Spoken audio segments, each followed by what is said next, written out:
The divisional round of the NFL playoffs has arrived, maybe the best weekend of the NFL season because we still get 4 games. Remember, next week we'll only have 2 games and then obviously the Super Bowl, but they are 4 good ones. The lines have been released on BETDAQ. I want to talk about all 4 games now. I won't get into great detail because, of course, we will go through all 4 of these games in great detail as the week goes on here on BETDAQ NFL.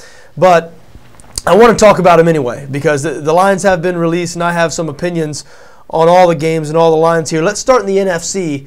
The Green Bay Packers going on the road to take on the San Francisco 49ers. Maybe the best game of the weekend. San Francisco installs a 3-point favorite on BETDAQ. 45 is the total here. And I think you're going to see a lot of Packers love in this game as the week progresses. And I might be one of those people. I'm undecided as of yet. When the line was first released, I thought, boy, it's going to be hard to turn down a chance to back Aaron Rodgers versus Colin Kaepernick when you're getting 3 points. However, the Packers offense hadn't been quite the same this year. We've talked about it a lot here.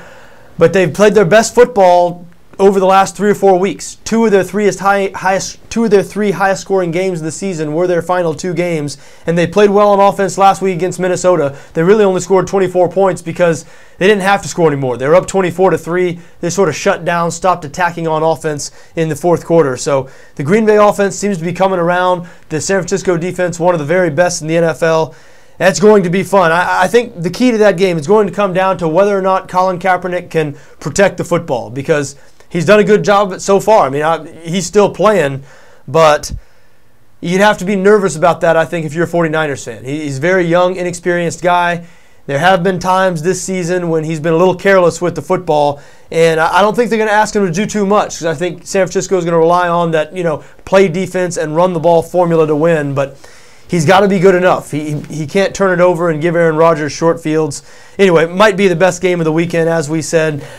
As of now, I guess I don't have any strong lean one way or the other on this game, so it probably won't be one of my favorite games. But my initial reaction was it'd be hard to turn down a chance to back Aaron Rodgers +3. But I don't know. I've been saying for weeks that I've been looking for that golden opportunity to bet against Green Bay because I think public opinion of Green Bay has been a little higher than what the reality of this year's Green Bay Packers team has been until the last couple of weeks. Maybe the Packers are starting to catch up with that public opinion. I don't know. We shall see. The other NFC divisional game, the Seattle Seahawks going on the road to take on the Atlanta Falcons. Atlanta installed as a 1-point favorite on BETDAQ, 45.5 the total, and I do have a definite lean in this game. I think this could be, and it might change as the week goes along. I mean, so many times on these games I change my mind 2 and 3 times as I go through the game and get into it a little more. But initially, I'd say I think this could be a good sell high time for the Seattle Seahawks. In sports betting, we always talk about buy low and sell high in terms of public opinion. And public opinion has never been higher on the Seattle Seahawks right now. After their win on the road in Washington last week, many people, I'd say most people, were saying that they were going to beat the Atlanta Falcons in Atlanta. A lot of people talking about Seattle as maybe a Super Bowl favorite, even though they'd have to win 2 road games. I'll remind you, at every single one of Seattle's 5 losses came on the road this season. They're not as good on the road as they are at home. Now, they're probably the best team in the NFL at home, undefeated at home this season, 7-1 against the spread. Atlanta is an excellent home team. I realize they've had struggles in the playoffs over the last couple of years, played very poorly last year, didn't manage an offensive point. Their only points in that loss on the road to the New York Giants was a safety. But Atlanta has an excellent offense. I mean, people go on about how good Seattle's rookie quarterback Russell Wilson is with good reason. Wilson doesn't play like a rookie, looks like a seasoned veteran. And, I mean, Seattle fans have every reason to be excited. Don't forget, Matt Ryan's pretty good too, okay? Matt Ryan is better than Russell Wilson at this point in their respective careers. I'm sure Matt Ryan is hungry for some playoff success, having never won a playoff game. You don't think he thinks about that? The Falcons playing at home with a week off. The Seahawks, an impressive performance last week. I mean, don't forget, though, that Robert Griffin, it's been well chronicled now, he was not himself. If he was himself, then it was just the worst game of his pro career. But I think we all know that he was hobbled by that knee injury even before it went out there at the end of the game. So Seahawks might have beat a weakened Washington team on the road last week. Atlanta is better than Washington. I know the Falcons have not been playing their best football over the last couple of weeks. I think this could be setting up for a good sort of buy low time for the Atlanta Falcons and sell high time for the Seattle Seahawks. That line feels awful low. Atlanta -1 might be worth an early week bet on the home team, I think. But as I said, we will be getting more into that game as the week progresses, and I reserve the right to change my mind. Let's talk about the two AFC games now. Now, in the AFC, I mean, you see two spreads here that are near double digits. It seems to be a collision course for a game that, you know, you're smiling as an NFL fan just thinking about it. Brady versus Manning, once again, of course, this time Manning out in Denver. This time the game would be out in Denver. I do think Denver would be a slight favorite in that game, but barring a huge upset, either one of these teams losing this weekend would be a huge upset. That is what's going to happen in the AFC Championship game. Already looking forward to that game if it happens. I guess I do expect that game to happen. Now, a popular debate over the last 24, 48 hours since we've found out these matchups, I guess not quite 48 hours now, popular debate has been which team is more likely to pull the upset, Baltimore or the Houston Texans. And I have an opinion on that as well. The Baltimore Ravens going out to Denver. Denver installed as a 9.5-point favorite, 45 the total in that game. Now, the Broncos are the hottest team in the NFL, the clear-cut favorite to win the Super Bowl right now, in my opinion. I mean, all year there really wasn't a clear favorite until the very end of the season when it would just sort of hit you in the head. Oh, yeah, the team that's won 11 straight games, every single one of those wins has come by 8 points or more. They have home field throughout the playoffs, this game, and obviously the AFC Championship game. Going to be really tough to beat Denver. Their defense, statistically, even better than their offense right now. 4th in the league in total offense, 2nd in the league in total defense, 3rd against the pass, 3rd against the rush. I mean, they are playing great on defense. Obviously, they're playing great on offense. I think Baltimore has a minimal chance, extremely minimal chance of beating the Denver Broncos. I just can't see it happening. I mean, as of now, I lean towards laying the points, laying the 9.5. Now, the hope for Baltimore fans to me comes from the way their defense played last week. It was the first time really all season because Terrell Suggs didn't come back until after Ray Lewis went out. So the first time all season, their veteran core, Terrell Suggs, Ray Lewis, Ed Reed, were all on the field at the same time. And they played one of their best defensive games of the season, holding the Indianapolis Colts offense, which had a lot of success this season, to single digits. So that's definite hope, I think, for the Baltimore Ravens. However, let me throw a bucket of cold water on that hope. Even when the Ravens defense was at their peak, at their best, they've never really been able to stop Peyton Manning.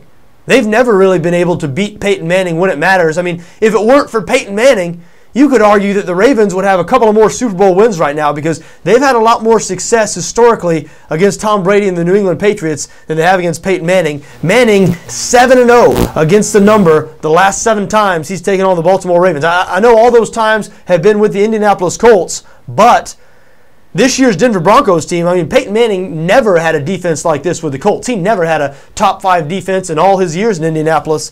So you could argue this Denver team is better than any of his Colts teams. Now, I think it's too early to say that. Obviously, they won the Super Bowl there back in 2006. Denver has some work to do, but I'll tell you what, it'd be very tough to bet against Peyton Manning to me in this situation, and I think it's a real long shot that the Baltimore Ravens go into Denver and beat the Broncos. So, I guess the answer to my question a couple of minutes ago, I think the more likely of the two upsets would be the Houston Texans, who are going on the road to face the New England Patriots. New England installed as a 9.5-point favorite, an identical line to the other game, to the other AFC game.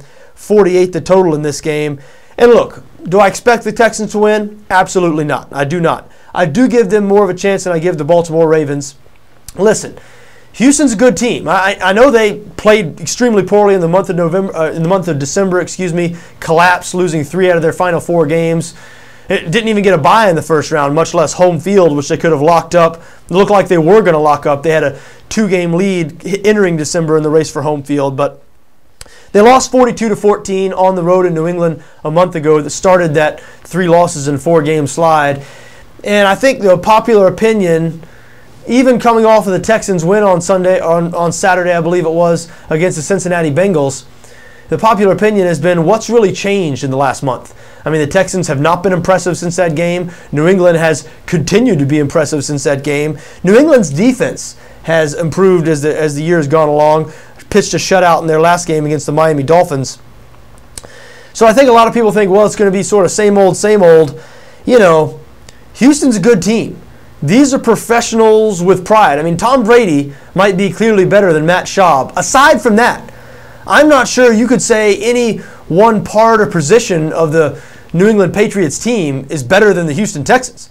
I mean, Brady is really what separates these teams. Maybe Belichick, maybe he gives him a coaching advantage over Gary Kubiak, if you believe that or buy into that. But aside from that, these are peers, professionals versus professionals. This isn't like last night's BCS title game where there's probably only 3 or 4 guys or 4 or 5 guys for Notre Dame who could start for Alabama. No, these are equals. And now Tom Brady, he does separate these teams. He is clearly better than Matt Schaub. That's why I do lean towards New England winning this game. Not sure I'm prepared to lay the 9.5 points. Listen, I think the fact the Patriots won 42-14 a month ago is going to be a good thing for Houston. They know that everybody counts them out. You might have heard the story, Arian Foster, Houston's Pro Bowl running back, changed his Twitter avatar to some sort of quote from a Boston columnist. It came out a couple of days ago saying, the Patriots are playing the terrible Texans. What an easy road to the Super Bowl and all this. So believe me, the Houston Texans players are going to try to use that as motivation, as we all know, as we all would in their situation. Now, does that really mean anything once the game starts? That's debatable. And as I said, I expect the New England Patriots to win this game, but 9.5 is a lot of points. And I do give the Texans more of a chance than I give the Baltimore Ravens. Worth noting, by the way, that since these lines have been released over the last 36 hours or so out in Las Vegas, the New England Patriots have been the most popular public bet out there. So I don't know the way you feel about that. I don't really like that. To me, that drives me away. And never like, following the barbershop crowd off the cliff, so to speak. But tough to bet against Tom Brady and New England Patriots at home, so I'm not sure I'm going to do that either. We'll see. As I said, we'll go into all these games more in detail as the week goes along. Hey, should be a great weekend of football. Maybe the best weekend of the year because we still get 4 games. The last weekend of the year, we get as many as 4 games. I'm really looking forward to it. I'm sure you are too. Be sure to check back the site throughout the week. We'll be putting plenty of stuff up on these games, on the NFL in general, Super Bowl odds, things like that. We'll be doing a road to the Super Bowl thing here on BETDAQ NFL. Anyway, until then, for BETDAQ NFL, I'm John Arnette.